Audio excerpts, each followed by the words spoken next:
Hello friends, welcome to another video of Joshika's journey.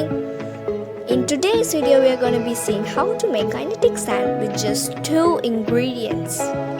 And guess what guys, they are not sand and glue, they are much more simpler than that. These 2 ingredients are available in most of our houses and we use them every single day.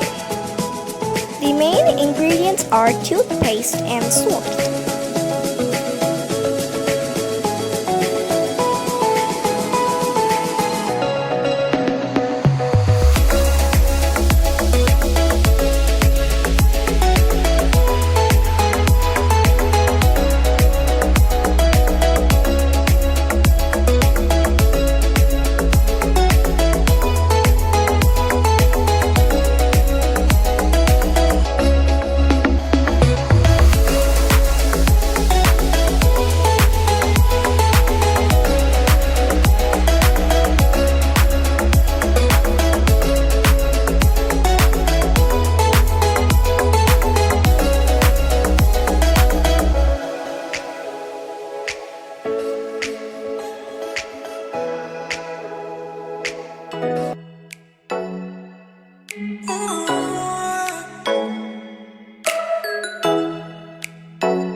Hope you enjoyed watching this video. Please make sure you try it and comment down below your experience. And if you did like this video, please give a big thumbs up, smash that subscribe button and press on the notification bell and share it with your friends and family.